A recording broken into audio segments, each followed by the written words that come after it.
Hi Colin, so you're here today outside Hamza Yousaf's offices to join the Scottish Tenants Organisation protest. Can you tell us why you're here? Yes, I've been concerned for a long time about the direction that housing has been taking.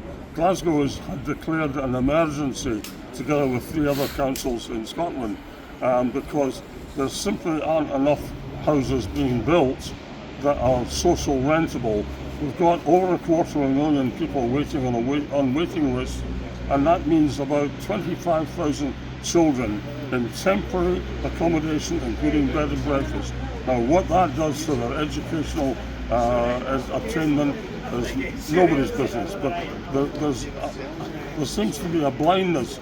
They use this term affordable housing, and that includes mid-market rent houses, which are really top of the market rent, and there aren't enough social rented houses for all those people who need them because either on fixed or limited incomes, have no means of support, and homeless people are supposed to be housed according to the law.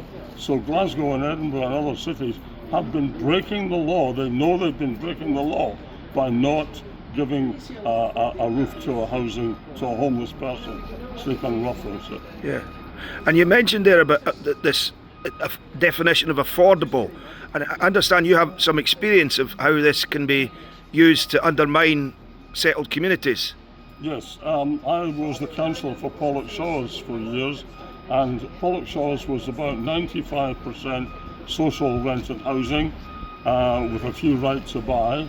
They then started to demolish the multis, but they didn't build or replenish housing as fast as they demolished it. Now we have a situation where 51% of the housing in Pollokshaws is private, and 24% is social, and 25% is mid-market. So all those people who need houses that would have once gravitated to Pollokshaws don't have an option.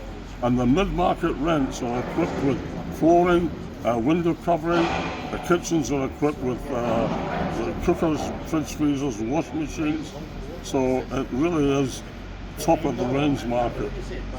So all those people languishing on a waiting list or sat in temporary accommodation right now, they wouldn't be eligible for mid-market rent, would they? No, you have to have an income. They don't accept people that are on benefits or retirement pensions, unless you've got a nice private pension. But it's worse than that, because Shelter have always said the figure for the homeless is always understated, because it doesn't include people who are in overcrowding, who are sofa suffering, and so there's a hidden homeless element. So it's well into, I reckon it's well into 300,000 across the whole of Scotland that are inadequately housed, temporarily housed, and waiting for a house, a permanent house. And obviously this is Hamza Yousaf's office. Should that be his legacy? Well, I'm afraid it's not just going to be his legacy, but his heritage, because it looks like Swinney is going to be unopposed as the continuity candidate, which Hamza was. So that which Nicola and previous governments have done is going to continue. There's no sign that Swinney is going to be more radical about housing or any of the other issues where Scotland is dragging. So the fight for a more just settlement is going to have to continue?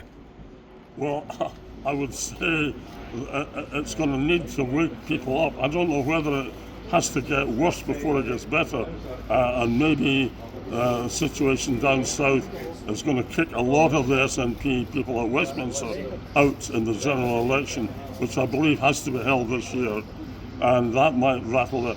And also remind you that Branchform is still investigating Nicola and other people within the SNP on charges of embezzlement, fraud. It's quite serious. But we do know that 27% of the housing budget was cut. So. Yes, and in fact that's worse, because that doesn't take into account inflation. It should have been increased substantially to meet the need.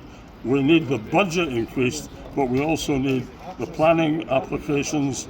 We can't afford NIMBYs, although in Glasgow it's not such an issue, because we've got plenty of brownfield sites that could be built upon. quite quickly. But we also need a radical shift towards modular building, away from traditional building, and speeding up the process of filling in little site gaps. The developers like Persimmon and so on, they only want a big site that they can build a lot of houses on. We need to addressing all the little gap sites that we've got all over the city and use modular housing to fill them up. But also, I mean, Wheatley have got multi-stories up in Wynford, up in the north of the city, and I asked at a Wheatley meeting, could they not be used as temporary? A lot of it's empty. Could they not be used to temporarily house the homeless? And I was told, no, it has been determined that Wynford will be demolished. So nobody from the government to the housing associations is really addressing the issue. And of course, that comes after the referendum that took place, the people's vote in the Wynford, which found over 75% against the demolition, seeking retrofit instead. Well, the problem is local authorities have got very limited imaginations. There was a number of multi-stories in England sold off to private developers. Instead of being demolished at a cost to the council of $1 million, they were sold and people came in and developed them, and they're now rented out as mid-market, and the top floors are penthouse suites. So, I mean, a little imagination. We didn't need to lose all the multis. They're not suitable for families, but for elderly, pensioners in the sky, providing you make space on the ground floor for communal facilities and activities. And you've got a concierge on duty 24 hours. They're ideal for that, and they're ideal for young couples. But as soon as you talk about families, multis are not. What was that? The song that goes, "Can it fling a Jimmy piece through a 20-story flat? 4 and 20 hungry winds will testify to that." Thanks, Colin.